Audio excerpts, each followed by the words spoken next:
Today we're going to show you why Muldrotha's favorite word is again?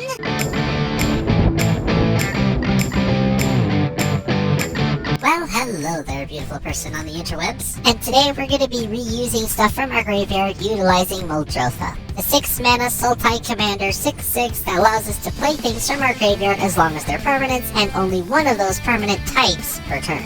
We will also be using cheeky ways like Sir Conrad the Grim to help deal extra damage as our creatures enter and leave the graveyard, along with Taval to help give us zombies to overwhelm our opponent with sheer forces alone. We also run a few graveyard recursion spells and a few graveyard reset spells just to make sure we don't deck ourselves. Here is our beautiful deck list, which you can find in the description below. Now let's go ahead and ruin some hopes, dreams, and rules.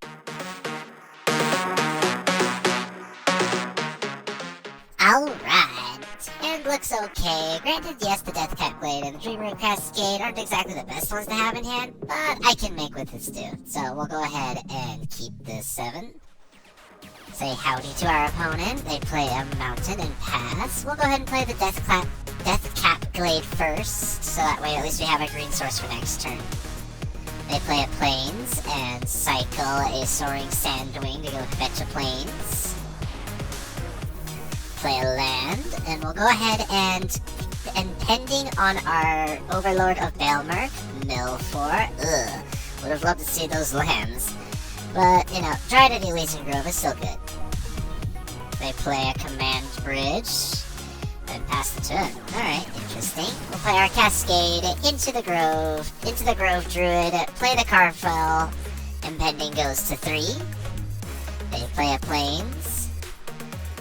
Overgrown Zealot, 0/4 mana dork, that's totally fine. We're gonna go ahead and play Underground Mortuary first. Don't want the Spring Blooms so early, so we'll go ahead and play the Rejuvenator. Looks like that was a good idea to do so. Get a land, ding them for 1. Then we'll go ahead and play the Reclaimer, since we definitely have more than 3 lands in our graveyard now. They decide to block. Impending goes to 2, so we get 2 more turns, we get our 5/5. They'll go ahead and play Garrick's Uprising into a Llanowar Lone Speaker, very interesting. Let's go ahead and bring our commander out, Muldrotha the Gravetide. Well, we'll go ahead and play a land from our graveyard. Yes, the Elvish Reclaimer does go back down, but you know what, I'd rather have a land drop. They'll play their commander, they'll draw a card and then discover 4. Looks like a Hard Bristle Bandit. So another mana door, so no dinos yet. Alright, our turn. We'll go ahead and play Yavimaya Coast from our graveyard, and I think it's personally time to clear the board. We're gonna play Extinguisher Battleship. When it enters the battlefield, we destroy target non-creature permanent and then deals 4 damage to everything. Go ahead and swing in for 6 because we can now. And then impending goes to 0. Opponent plays a creature, and then plays a Saheeli's Lattice.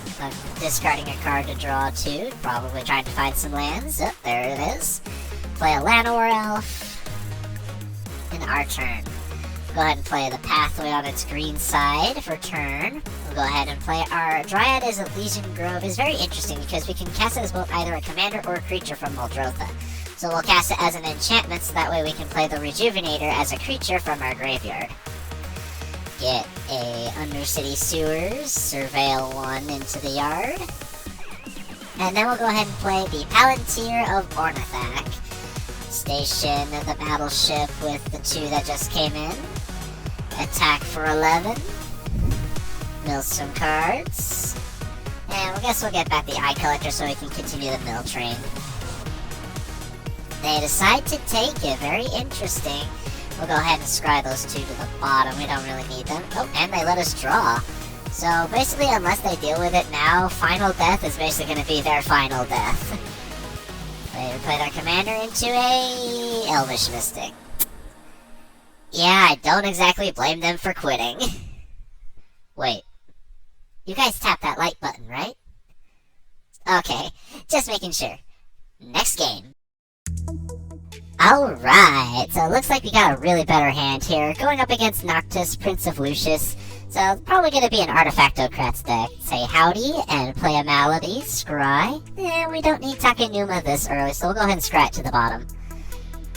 Opponent plays a Tormod. Wait. A Tormod script? Okay, this we have to kind of play around or we're gonna be in some serious trouble. They play a land, gain life. Alrighty, so I kind of changed our strategy up a little bit. We'll go ahead and play the same land, or at least something similar, to gain a life. Play an untapped choked estuary into an automated artificer, so whenever they tap this thing for mana, they can activate abilities or cast artifacts. Play the glade, play the rejuvenator, try and get a land off the top. Looks like we got Darkslick Shores. Opponents. Plays an island into Basilica Spellbomb. So they can sacrifice it to draw a card or get something +2/+2, that's fine. We'll go ahead and play the blue side of this pathway, and we'll go ahead and play Corpse Churn. We'll mill some cards. Ooh, perfect. We'll get an Overlord of the Balemark back. We'll go ahead and try to Impending on it. Mana Drain. That's the worst one. We passed the turn since we were kind of tapped out now, so they'll get their 5 and then play Voyage Home, so they're going to draw some cards and gain some life. Play a Swamp and pass. Very interesting, but okay. We'll Shotgun an Overgrown Tomb, play a Midnight Clock just so that way we can. Any counters? Nope. And I think we'll just hold on to our Baleful Mastery just for a little bit longer. It looks like they're going to sacrifice their Spellbomb this early, probably digging for lands. Alright, we'll go ahead and see if we can attack for 1, or they can try and block it if they want. And they don't, so they take 1, which is very good for us. Midnight Clock goes to 1.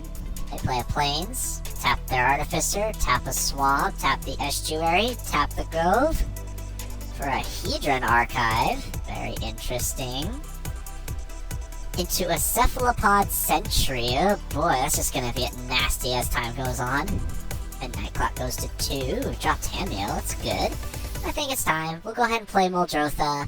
See what we can get. That's good. We'll go ahead and play the Mortuary from our graveyard. Surveil. Actually, we kind of want Nyx Weaver up in our hand, so that way they don't accidentally exile it with Tormod Script. Attack with the Rejuvenator. They do decide to block this time, which is good, because now we can play the Rejuvenator later. Play an Archive, and they scribe the yard. Ooh, a Steel Seraph. This is not good. So at the beginning of combat on their turn, they can choose 1. It looks like they're choosing Lifelink on the Sentry. Hit us for 5. They gain 5. Midnight Clock triggers. That's good. Alright, I think it's time. Invasion of Fiora. So we're gonna go ahead and choose all non-legendary creatures to destroy, because that's basically their whole board. Leaving ours completely alone. Then we'll go ahead and retry this Impending of the Balemark. Oh, they're gonna try and use it? Okay, I mean, it's not the best thing, because we're still gonna get it, because our Balemark was on the stack. So, mill 4, try and get the Dryad. Oh, looks like they quit, and I think they really wanted that Balemark to be over with, so... yeah, you kind of have to activate it before things go onto the stack, or else things are just not going to go good for you. Alright, ooh, I love this hand, it's very good. Go ahead and play a Temple of Malady, scry a Raven form to the top, we're going to need it for later. Opponent plays a Swamp and then passes that, perfect. We'll go ahead and... I guess we'll play Takenuma this round, so just to foretell our Raven form so we can play it for cheaper later. Opponent plays an island, and then plays Blightbelly Rat. A 2/2 with Toxic 1, but it's fine, we can work with it. Shotgun a Breeding Pool, play the Risen Reeve. Is there a land on top? There is. We'll go ahead and put that onto the battlefield tapped. Already ramping ahead of it. They play a 3-tree city naming Rat. Just kill our... how dare they. We take 2 and get a poison counter from Toxic 1, but that's fine.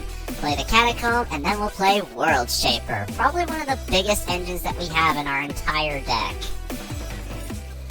play a Swamp. And then they play their commander, Vren the Relentless. Instead, nothing happened, so we'll go ahead and play the Coast, and we might as well get rid of it before it starts exiling our graveyard. Yeah, we'll go ahead and pay the ward cost for Ward 2 to exile it, and give them a 1/1 bird. We'll then go ahead and play the Mire Triton to fill the yard up a little bit. Perfect. Attack with the Shaper. Yes, we do want to mill some more cards. And they decide to block with the bird. They didn't really need to, but okay. Play a land and Daggerfang duo. They may mill 2 here. Oh, and they choose not to. Very interesting. Alright, I think it's time. Let's go ahead and play Muldrotha. Play the Triumph from the graveyard. Attack with the Shaper again. Mill some more cards. Ooh, Finding of the Old Gods and a Ruins Recluse. Very nice. And they decide to block? Sure, we'll just go ahead and put all of our lands from our graveyard into the battlefield tapped, and we'll surveil a land to the graveyard for the next turn. They play an island. Recast their commander. No attacks, so we have them on the back foot. Alright, we'll go ahead and play the forest. We'll play Finding of the Old Gods. Destroy target non-land permanent. That's their commander. Pay the 2. And destroyed. Then we'll go ahead and play the Risen Reef back from our graveyard. No land, that's fine. And might as well, since we can, we'll go ahead and play the Lava Spur Boots, just in case. Attack with both our creatures, because we have the advantage. Huh. They decide to block Mire Triton instead of Muldrotha. It's very interesting, but alright. We get another poison counter because of proliferation. And a Chameel, see if they can come back from it. Play a tapped Waterfront District, discover 5, Engine Rat. Alright, 1/1 Death Touch, it might save them a little bit. We get a forest from our deck. Let's go ahead and get the Mortuary. Surveil Sir Conrad to the grave. And might as well play it from the grave. I guess we could probably get rid of the Chameel with Boseiju. Probably a good idea. Oh, looks like they just scoop them up instead. Wouldn't blame them in the slightest. You know, this is a special episode. This is the first one, so I think we got just enough time for it.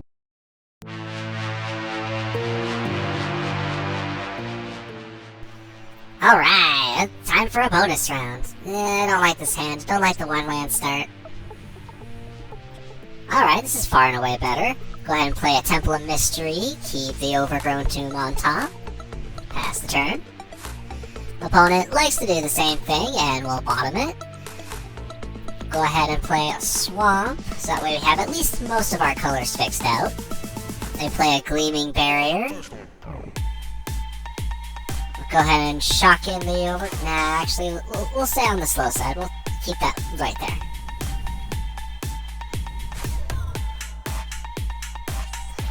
Play a Darksteel Ingot, so now they got an extra indestructible mana rock.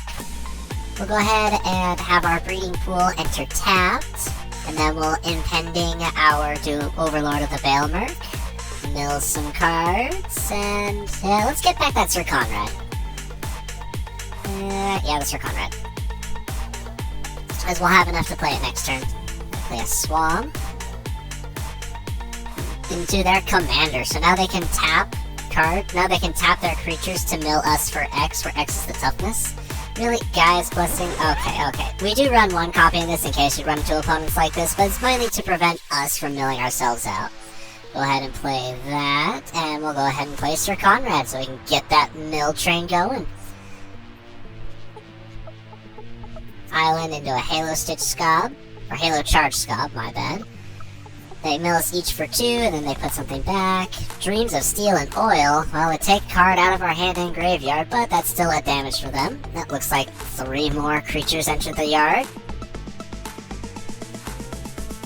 Perfect. Shipwreck Marsh.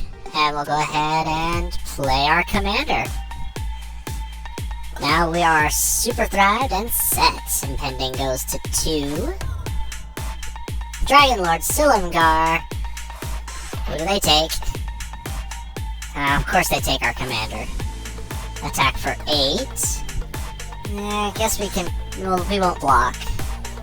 Because we have a better idea. Let's go ahead and play Mortuary. Surveil a Triumph to the yard. And let's go ahead and play Invasion of Fiora. Now, we do have to be a little bit on the harsher side and do all creatures. As much as I would love to keep it on the battlefield, we'll go ahead and put Muldrotha back in the zone. Dink our opponent for 2. Impending goes to 1. Black Mage Rod. So now whenever they cast a non-creature spell, they'll dink us for 1. Wall of Mist. Ooh, Raven form, perfect. We'll go ahead and play 3 Seasons first and mill some cards. Perfect. Then we'll go ahead and foretell the Raven form for later. And then we'll go ahead and activate Gaia's Blessing. The reason why is that way we can shuffle it back in about a turn or 2 for the 3 Seasons. Overlord goes to 1. And of course the hero's downfall. Well, that's fine. It's in the graveyard now, so I'm happy about it. Island. Mills us for 5. Yes, load up our graveyard. Thank you, thank you. Take 2 from the from the job select mage. We don't have any snow permanents, so doesn't matter that second chapter. We'll play a Sea to Ship Brood Tender to mill some more cards. Then we will Rampant Growth for an island. And then we'll hold on to the Raven form for now. Sphinx's Tutelage. So now whenever they draw a card, we mill ourselves for 2, and then if they share a color type, that repeats again. It mills 2 again. So mills, Strict Serenade, and a land, so nothing happens. Oh, perfect. Ravenous Chupacabra. But first, let's go ahead and get back Rampant Growth.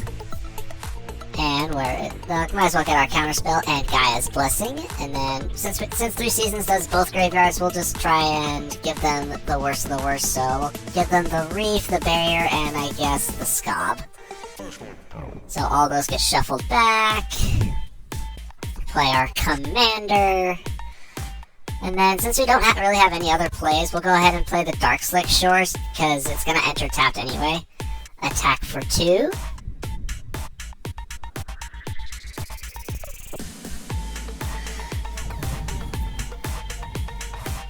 A Wall of Runes, so they get to scry. They didn't like it.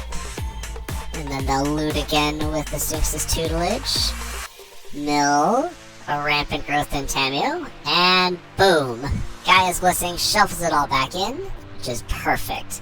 So now, we'll go ahead and play the Ravenous Chupacabra, have it destroy the Wall of Mist, since it has the most toughness. They will mill us for 5, which technically draws us 5. Poof. Then we will play Binding of the Old Gods, which has us destroy a non-land permanent. We're gonna go at the other big guy, the Wall of Runes. And then we'll play the Port from our graveyard, and we will Village Rite, sacrificing the Chupacabra to draw 2 cards. And they scoop them up. Yeah, it's really hard to play against this deck. It really is. Don't forget to check the rest of the channel out for any cool videos like this in the future. Like and subscribe, and I'll see you guys in the next one.